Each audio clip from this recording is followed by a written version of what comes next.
Oke, bismillahirrahmanirrahim. Assalamualaikum warahmatullahi wabarakatuh. Nah, selamat datang, welcome back, and semoga kita semua tetap dalam keadaan yang sehat walafiat ya.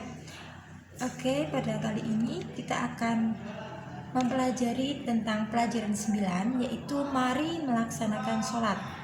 Materi ini diberikan untuk anak kelas 4 SD semester 2.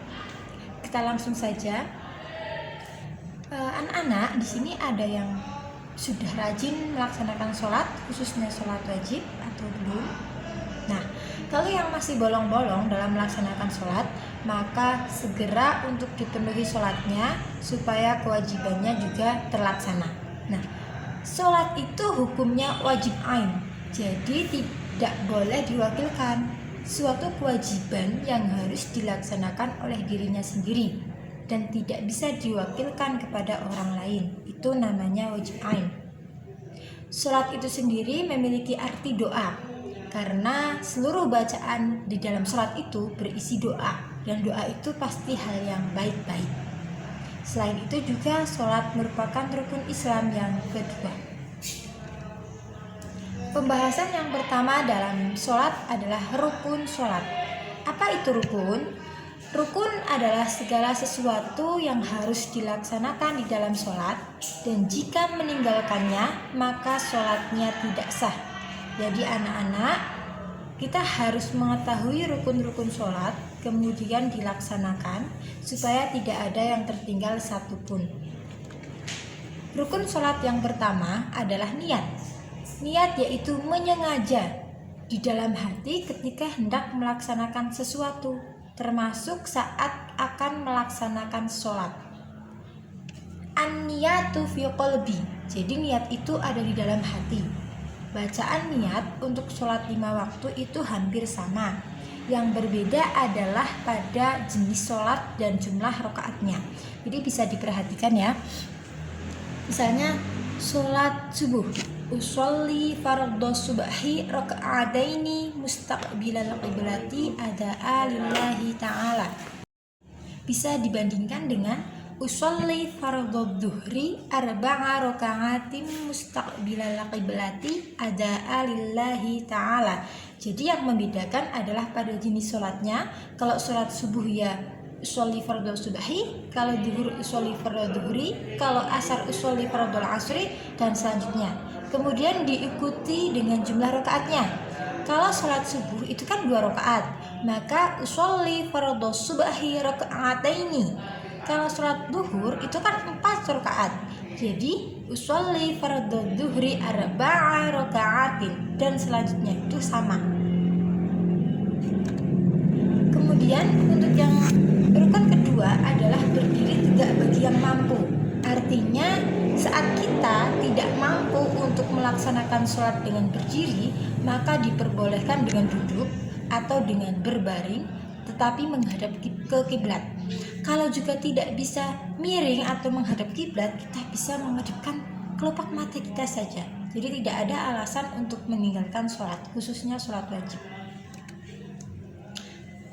Rukun yang ketiga adalah takbiratul ihram, yaitu mengangkat kedua telapak tangan pada sisi kedua telinga sambil mengucapkan niat dalam hati dengan lafal Allahu Akbar, baru niat ya.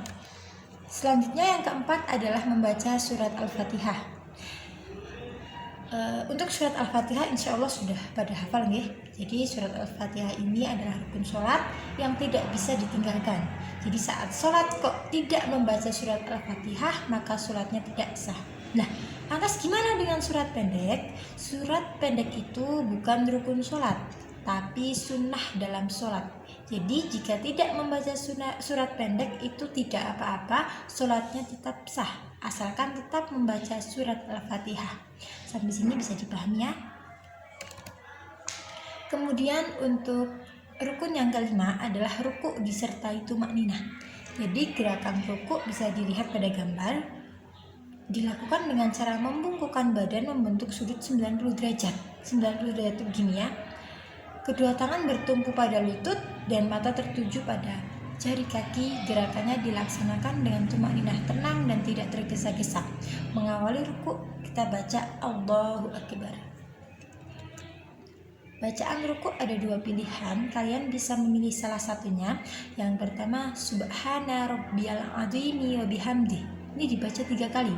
Atau bisa juga dengan membaca Subhanakallahumma Rabbana wa bihamdika Allahumma ighfirli. Jadi bisa memilih salah satu, nggak harus dua-duanya dibaca. Rukun yang keenam adalah i'tidal disertai tumakninah. Artinya bangun dari ruku dengan mengucapkan Sami Allah liman hamidah, lalu membaca doa Rabbana lakal hamdu mil'us samawati wa mil'ul ardi wa mil'u ma syi'ta min syai'in ba'd. Atau juga bisa membaca Rabbana lakal hamdu. Anak-anak diperbolehkan untuk memilih salah satu yang kalian anggap ringan dan bisa. Kemudian untuk rukun yang ketujuh adalah sujud 2 kali disertai tumakninah. Tetap tidak boleh tergesa-gesa saat melaksanakan sujud. Anggota sujud ada dahi, hidung, dagu, dagu, kedua telapak tangan, kedua lutut, kedua ujung telapak kaki. Bacaannya hampir sama dengan ruku, cuma perbedaannya kalau ruku Subhana Rabbiyal Azim wa bihamdih, kalau sujud Subhana Rabbiyal A'la wa bihamdih, atau membaca Subhanakallahumma Rabbana wa bihamdika Allahumma ighfirli. Rukun yang selanjutnya adalah duduk di antara 2 sujud disertai tumakninah. Posisi duduknya silahkan bisa diperhatikan di dalam gambar. Begitu ya. Oke, semoga tidak ada pertanyaan. Bacaan duduk di antara 2 sujud yaitu Rabbighfirli warhamni wajburni warfa'ni warzuqni wahdini wa'afini wa'fu anni. Kemudian rukun yang ke-9 duduk tasyahud akhir. Duduk tasyahud akhir adalah bangun dari sujud pada rakaat kedua terakhir. Jadi kalau misalnya kita melaksanakan sholat subuh, maka duduk tasyahud akhir dilaksanakan pada rakaat kedua. Kalau melaksanakan sholat maghrib dilaksanakan di rakaat ketiga. Kalau melaksanakan sholat zuhur, asar dan isya maka dilaksanakan pada rakaat yang keempat. Kemudian rukun yang ke-10 membaca bacaan tasyahud akhir, ya, yang at-tahiyatul mubarakatus sholawatut thayyibatulillah. Assalamu alayka ayyuhan nabiyyu wa rahmatullahi wa barakatuh. Assalamu alayna wa ala ibadillahis sholihin. Ashhadu an la ilaha illallah wa ashhadu anna muhammadar rasulullah. Rukun yang selanjutnya adalah membaca shalawat Nabi pada tasyahud akhir, yaitu Allahumma sholli wa sallim ala sayyidina Muhammad wa ala ali sayyidina Muhammad. Dilanjutkan membaca doa Kama shollaita ala sayyidina Ibrahim wa ala ali sayyidina Ibrahim wa barik ala sayyidina Muhammad wa ala ali sayyidina Muhammad kama barakta ala sayyidina Ibrahim wa ala ali sayyidina Ibrahim innaka Hamidum Majid. Kemudian rukun yang ke-12 adalah membaca salam yang pertama. Jadi saat kita menoleh ke kanan, itu kita membaca Assalamualaikum warahmatullahi wabarakatuh kanan. Kemudian setelah itu baru kita ke kiri, Assalamualaikum warahmatullahi wabarakatuh. Tapi yang masuk ke dalam rukun sholat adalah salam yang pertama, yaitu salam ke arah kanan. Rukun yang terakhir adalah tertib, jadi berurutan. Tidak boleh kita niat, kemudian takbiratul ihram, langsung ruku, sujud, kemudian kita baca Al-Fatihah, itu tidak boleh. Jadi harus urut dari niat, kemudian takbiratul ihram, membaca Al-Fatihah, baru ruku, dan seterusnya. Harus berurutan, gitu ya. Oke, terima kasih untuk materi rukun sholat. Alhamdulillah kita sudah selesai. Insya Allah nanti akan ketemu pada materi-materi lain seperti sunnah sholat, hal yang membatalkan sholat, dan lain sebagainya. Kita harus tetap menegakkan sholat karena sholat adalah tiang agama. Karena kita seorang muslim, kita memiliki kewajiban untuk melaksanakan sholat dan juga harus senantiasa menegakkan ajaran agama kita. Salam damai, salam santun, jangan lupa pakai masker, jaga jarak, dan cuci tangan. Assalamualaikum warahmatullahi wabarakatuh.